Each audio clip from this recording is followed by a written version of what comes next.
compensation.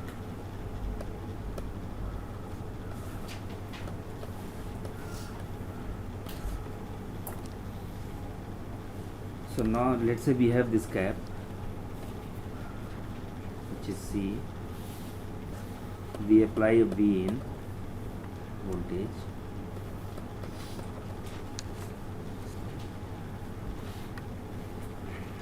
So what is current? I in. V in times CS.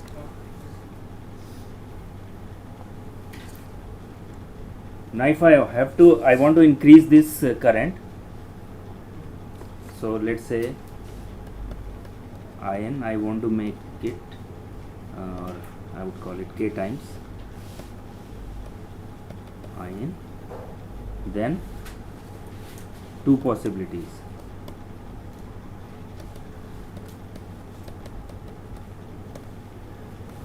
Number one, increase C to K times C. Okay, and second possibility is increase V in.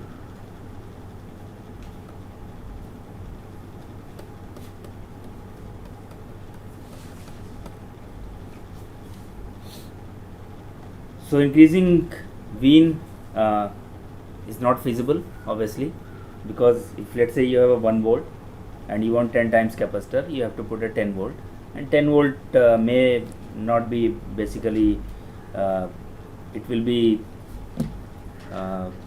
what I say, you may have some reliability concerns. Obviously your devices will blow off at 10 volt also, because these devices are supposed to be operating at 1.8 volt also.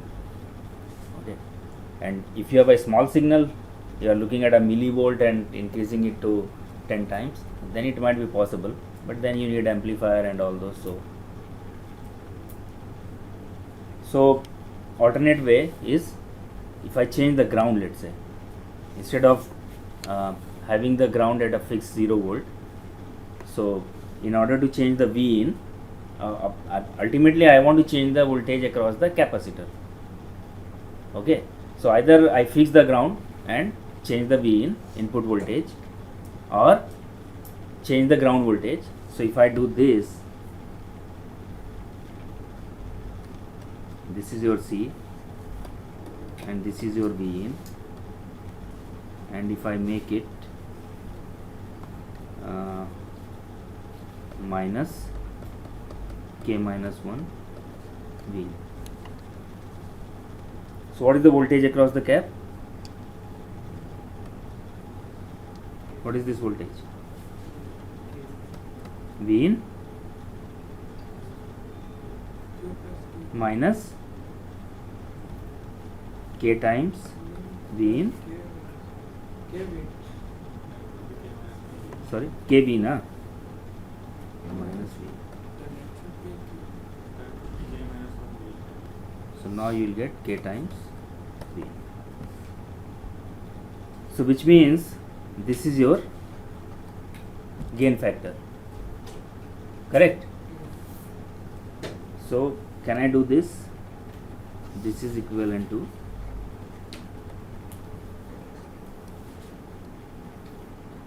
putting an amplifier with the gain of what?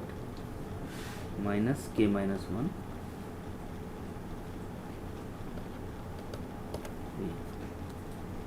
C. And can I represent it like this?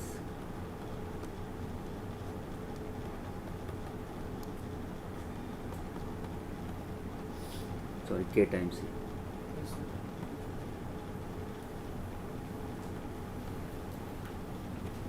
Okay, so which means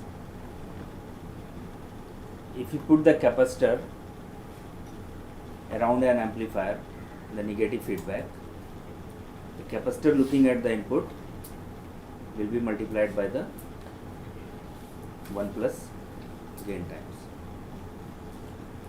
Okay, and if gain is very large, more than 100 or so, you can approximate, say, gain times. That's what is called Miller effect.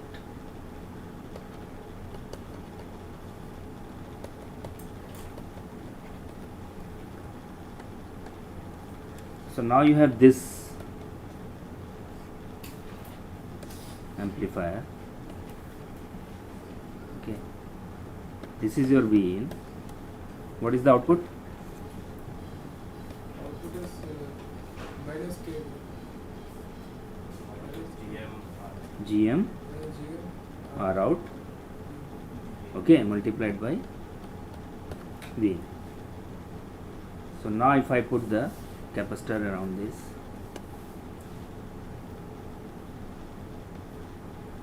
I will call it CC. What would happen? What will be the capacitor looking at the input? Can I represent this as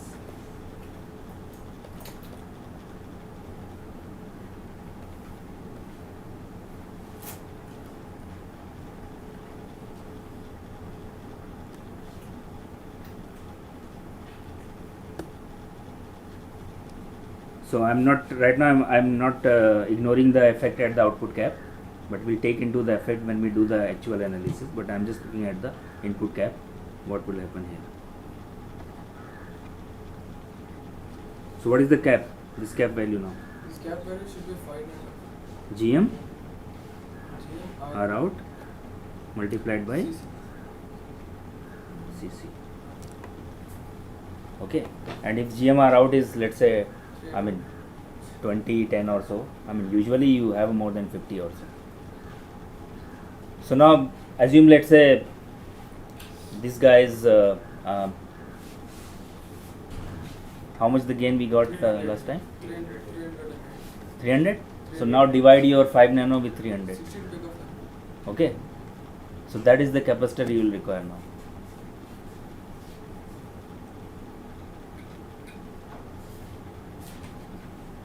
Now which is feasible to implement on chip. Correct?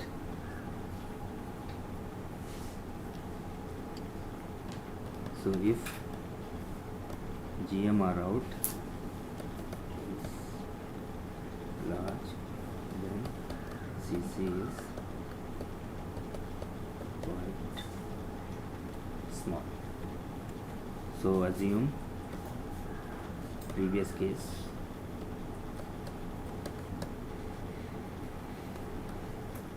CC required was how much? 5 nanofarad. GMR out was 300. 300, huh? 300. So, and CC actually now CC plus CO1. Okay. Is divided by 300. Uh,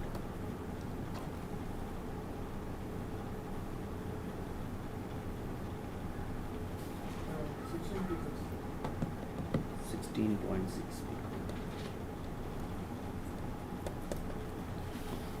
And which means CC is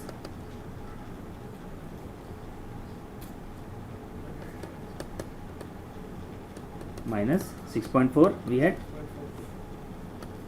so which makes 10.2 picofarad. 10.2 picofarad is very small. Huh?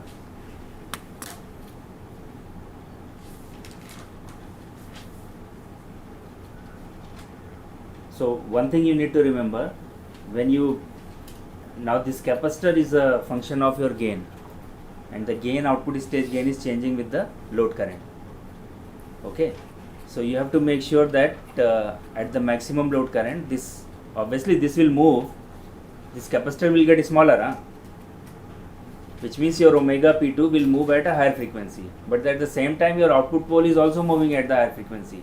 So if both are tracking well, then your phase margin will not degrade, but your bandwidth will be increasing actually. So that will not hurt, it will further improve your transient response and all those.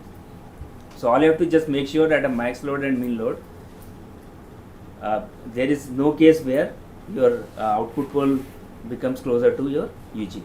That's it. That's all you have to ensure.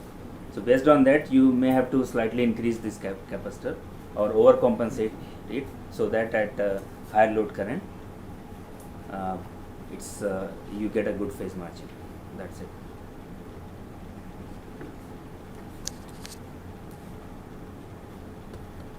So when you start considering at the output stage this effect of this cap, it will cause a pole splitting, and it will further move your output pole at higher frequency. So that's another advantage you get.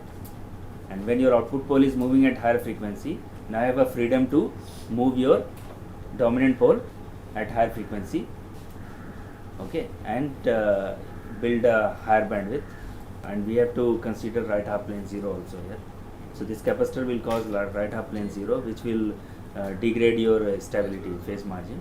So that also we need to consider, and how to get rid of that. Okay, so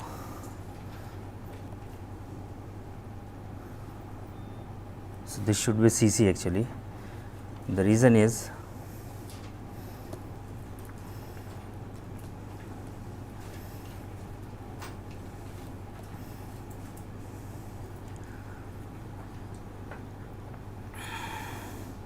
and from the previous stage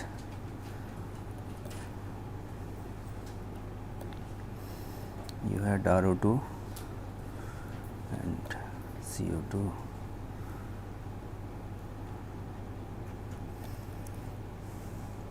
So after this Miller compensation,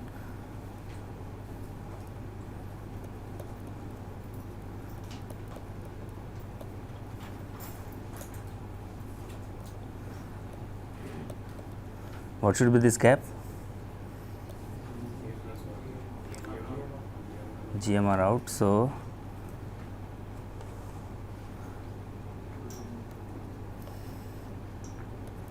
CC.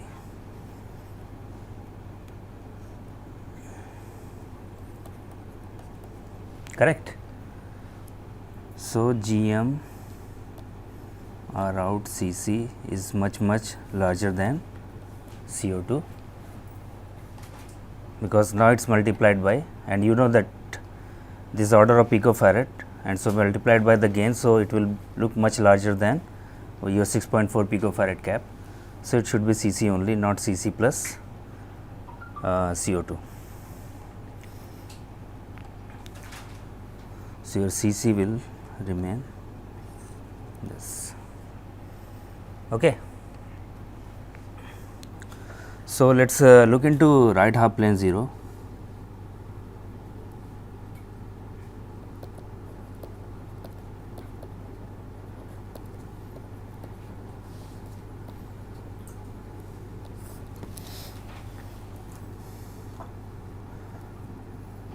So if you consider this case and put your capacitor in the feedback CC. So from here it's very hard to determine that it's really have right half plane 0, because we are considering ideal amplifier. But when you change this to a real amplifier, which is nothing but your GMR out,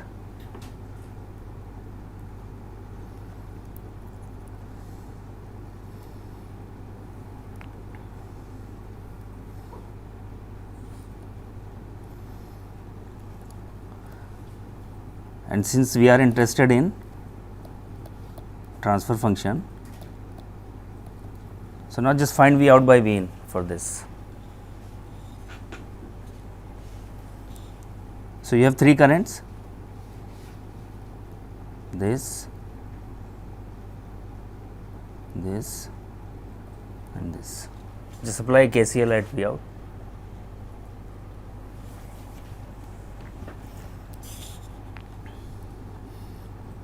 So V out minus V in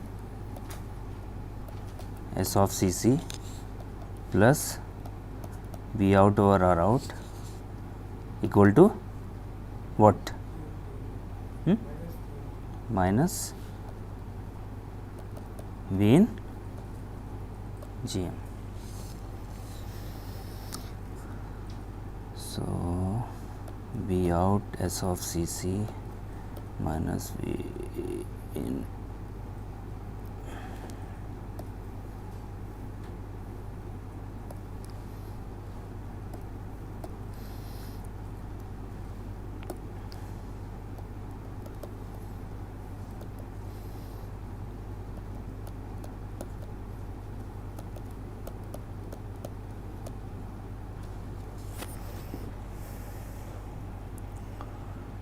so this can be written as V out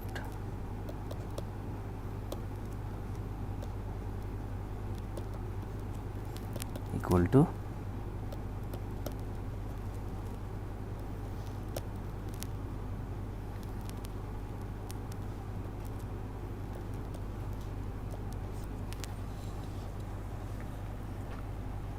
okay.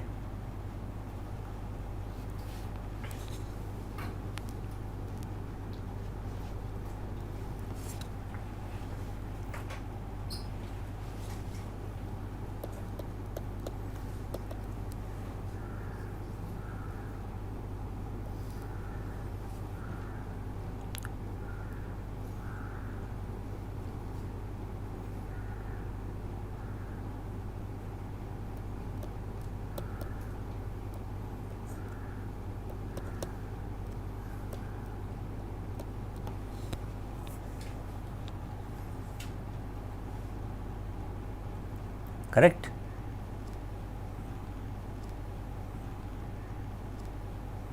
So, what is this?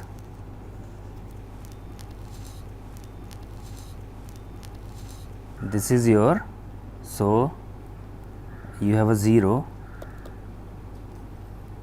which is appearing at 1 over sorry GM over CC, and this is right half plane 0.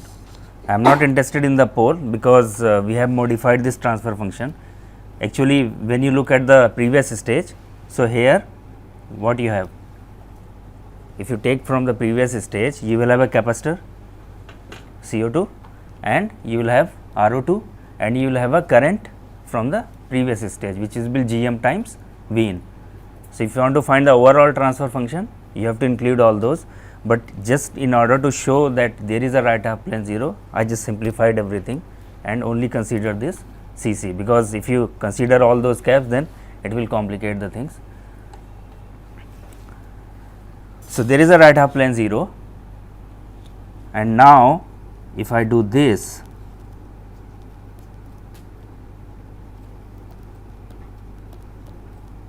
and you can do this at your end later. If I put a series resistor RC, then what will be the 0 location?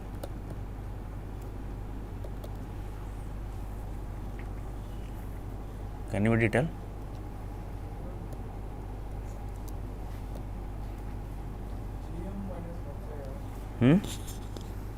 This will be 1 over GM minus RC into CC. You can derive it, you will get that. So, now if RC is greater than 1 over GM, your 0 is in left half plane, correct? And if you make RC equal to 1 over GM, then where is the 0? Infinite. So, 0 will disappear. So, using this series resistor, you can either cancel the 0 by matching your GM with 1 over GM with RC, but usually it is very difficult to match them, because GM is coming from your MOSFET and resistor is a different component. So, difficult to match, but if you implement this R using MOSFET, then you can track them, okay. Up to some extent you can track them, but it is very hard to perfectly cancel, that is what I am saying. Another thing you can do, now it is in the left half plane, you can overlap this with your non-dominant pole, the second pole. So, you can convert the second order system effectively into a first order system and extend your bandwidth, because now second pole is not into picture, only one pole, and first order the maximum phase shift can have a 90 degree, so you can have much higher bandwidth. So that's another advantage of having this.